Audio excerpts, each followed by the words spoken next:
احد مراكز الاشعه اشترى جهاز رنين مغناطيسي صيني مفتوح ب5 مليون تقريبا، وفرحان بتمنه، والجهاز صوره ضايعه، ووقت فحص طويل جدا، وكل شويه لازم يعمل الجهاز معايره.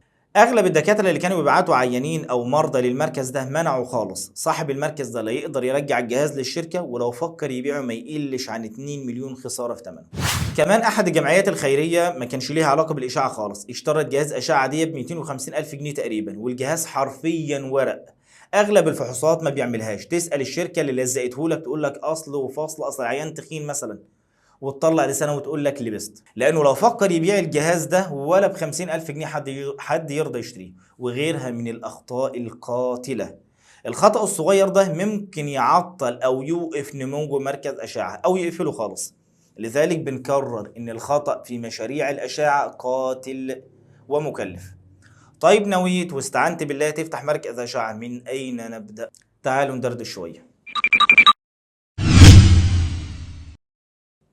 اولا بتحدد راس المال اللي انت هتبدا بيه، واللي بعد ارتفاع اسعار الاجهزه دي لانها بالدولار فما يقلش راس المال عن 20 مليون جنيه مصري، لو بنتكلم عن مركز متكامل مقطعيه ورنين وعاديه وسونار. ثانيا دراسه جدوى ميدانيه بعدد الاطباء الموجودين والكثافه السكانيه، وهل الاطباء اللي انا جاي اخدمهم دول مشاركين في مراكز اشعه ولا لا، وكيفيه التعامل معاهم، وطبيعه المرضى اللي هتخدمهم.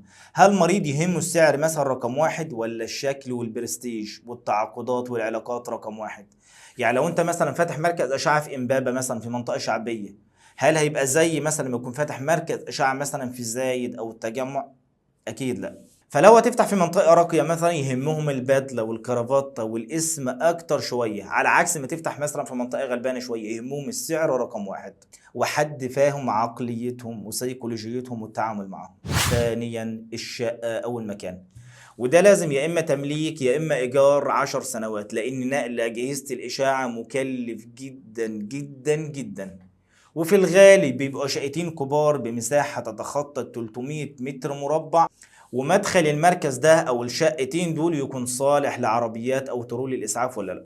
ثالثا واثناء ما بيتم التعاقد على الاجهزه بيتم الدعايه للمركز، دعايه من كل الاتجاهات، سواء باليوفط او اللف على الدكاتره والتعاقد مع النقابات والشركات. وفي شركات لا شك انها متخصصه في ده.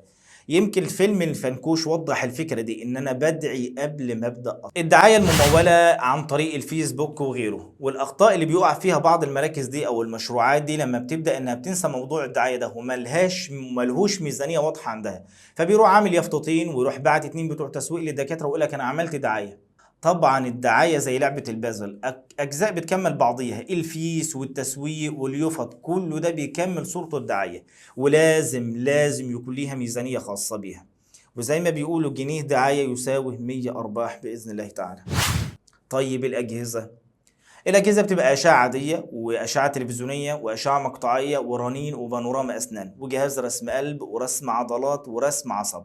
وإن كانت الأجهزة الأخيرة دي اللي بتاعت رسم العصب ورسم القلب ورسم العضلات دي تبع المخ والأعصاب، رسم القلب تبع دكاترة القلب، وبقت مراكز الأشعة بتجيبها يعني علشان يكبروا الليلة. طب أنهي شركات أتعامل معاها وأنهي شركات أبعد عنها تماما في مجال الأشعة بالأخص؟ لازم بالمعنى البلدي كده يمكن نستنضف الاجهزه اللي هنجيبها، والمقاسي والمصايب اللي شفناها في المجال ده يمكن لا حصر لها. يعني احد مراكز الاشعه راحت لهم الشركه قالت لهم انا هدي لكم جهاز مقطعيه 16 مالتي سلايس، بس هنعمل فيه تعديل قد كده، هخلي التيوب بتاعته ضعيفه شويه، وهنقص لك من ثمنه مش فاكر والله كان مليون و200 الف جنيه. يعني بالبلدي كده هديك عربيه مرسيدس مكيفه وشكلها شيك وكل حاجه، بس الموتور بتاعها بتاعت عربيه مثلا فيات 128. الناس فيه راحت قالوا يا خصم مليون و200 تقريبا او 2 مليون والله ما فاكر الرقم. بعدها لبسوا في الحيطه صور الجهاز لا شك، خاصه في فحوصات الصبغه والشرايين رديئه لا شك. يعني الصبغه تجري في جسم العيان والجهاز لسه ضعيف وهو بيجري وراها. الجهاز بيسخن من 3 او 4 حالات مثلا ولبسه في الحيطه. الخلاصه ان اجهزه الاشعاع غصب عني لازم تجيبها كويسه، مش بمزاجك لو انت بتفكر بيزنس. طيب في شركه كبيره وبراند تقول لك خد مني كل الاجهزه رنين وسونار ومقطعيه وعاديه، فيليبس مثلا او GE، يبقى كل الاجهزه اللي عندك جي اي، او كل الاجهزه اللي عندك فيليبس، او كل الاجهزه اللي عندك توشيبا. ودي ليها ميزه وليها عيب خطير جدا.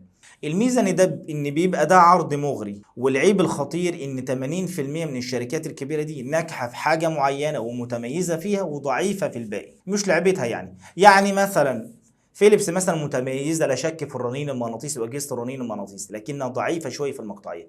فلو انا خدت منهم رنين وخدت منهم مقطعيه علشان سعرهم كويس الاثنين مع بعض كعرض، يبقى في الغالب لبست في المقطعيه، الا لو الشركات دي قدرت تطور من نفسها كويس مع الوقت. طيب اللي اشتريت الاجهزه دي وحددت راس المال وعملت دعايه، نيجي لاخر درجتين في السلم، وهما العامل البشري وسيكولوجيه التعامل معاه، سواء العاملين او المرضى. ولكن هذا امر شرحه يطول وانا الليله مشغول.